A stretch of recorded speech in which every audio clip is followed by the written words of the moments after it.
How's everybody doing? Good morning. What a beautiful day for mid-July. Can you believe this? And what a beautiful day to be in this new beautiful facility here. My name is Ron Thomas. I'm the chairman of the board for the Emporia Area Chamber of Commerce, and it is a privilege to be here with Angie and her crew to do a special ribbon cutting today at the Cradle to Career Literacy Center and the Pearson View GED Testing Center, all right here. And they are doing some fabulous work. And I'll tell you what, once you listen to Angie and hear the passion she has for what's going on here and all the good things that are going to be happening here in the future, I think you'll be able to spread the word about all the good work that's being done here. So we'll get started and introduce the owner and director, Angie Schreiber.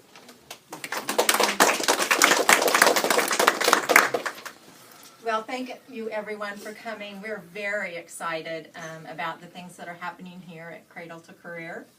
And I'd like to introduce my staff. On the end here is Itzy Aparicio. And thanks for coming. she's our main Spanish GED instructor. She's bilingual in Spanish and English. And our GED is a little different than the Adult Basic Ed Center because we teach everything in Spanish with Spanish materials. And then the students take the GED in Spanish. It is equivalent to a GED in English or French, which is all offered in the United States. We started out as a partnership with the Adult Basic Ed Center, and because we know that if a person is not literate in their first language, they have a hard time learning a second language. So when we say people who speak Spanish need to learn English, that's what we're attempting to do, helping those people learn English.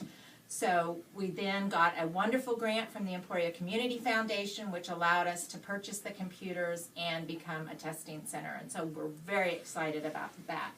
I'd like you also to meet Holly Aranda. Holly is a qualified instructor, so she helps us to teach our dyslexia programs, especially Take Flight. Students with dyslexia struggle with learning to read, write, and spell, and they can compromise about 20% of the students in any classroom, or even people on the job. We find a lot of times, oh, I struggled to learn to read, but I was never identified. And for those of you who know me well, know my son was dyslexic and could not read hardly in the 3rd grade. I used a program similar to Take Flight to teach him to read, and now he's a very successful engineer. So we know these children can be taught to read. Karina here is our newest staff member. She is our secretary, receptionist, and all around. You ask her to do it, she does it. We love her. We don't know how we got along without her. She's just great. She came to us through Kansas Works as a work person, and we just snatched her up and kept her. And our other person here is Samantha Talkington, and she's our #1 volunteer. We couldn't do anything we just get a lot of extra stuff done because we have volunteers who come in and help us. And we love her son Braxton, and he wanted to be here for the ribbon cutting, which is why we're just a little bit late. And I'd love to thank you all for coming here. We're just excited to help Emporia and Emporians and people in the Flint Hills become literate, because we know if we increase literacy, we increase economic development. So thank you all for coming. We're just real excited. Well, yeah, thanks for the great work you're doing here. So how large is the need, literacy-wise, here in this area, Angie? Obviously there is a need. It's estimated that, 15% of our Hispanic people don't graduate from high school, or higher than that.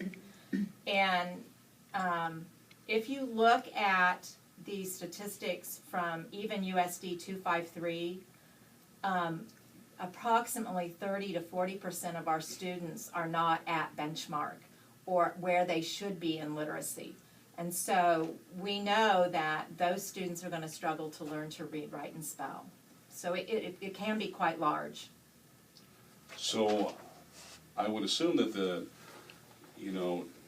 when you see somebody go through the program, and get their GED, I mean, what do they feel like once they've gone through this and accomplished something? Is it, It's, how noticeable is it that is from them? so rewarding to see that. We're actually working with one, I was gonna say young man, but he's not quite so young now, but if he gets his GED, he gets a $7 an hour raise. And if you figure that over the course of his lifetime, that's $250,000. That's how much more money will be in his pocket. And so think of the spending power that he will have and the impact that that will have on his family just because he has a GED. So how do people, get here? How do they find you here? Are you in search of people? Do they find you? How does that work? We have done some advertising on KVOE, but a lot of it, believe it or not, is just word of mouth. The people that we help talk, and they find people, and they just walk in the door, and that has really been the quickest, fastest way to find us. Okay. So it's really been word of mouth that has spread and gotten us people. And we've done a lot of presentations to groups in town, Kiwanis, Rotary, and then they also have referred people here. Sure. One of the things I wanted to say, one of the groups that we would like to present to is the probation staff here in Emporia, because we know that many individuals that are on probation or go to prison do not have literacy skills. And it's more than 60% of people that are incarcerated are not literate. That's a big number there. That is. Other questions for Angie or her staff? Well, it's a beautiful facility. It really is. Thank you. And, I think that probably has something to do with, the environment that people come into, their ability to learn too, is it? Is it Yes. not? That helps? They are excited. Our average age for our GED students is about 45 years old. So they have kids.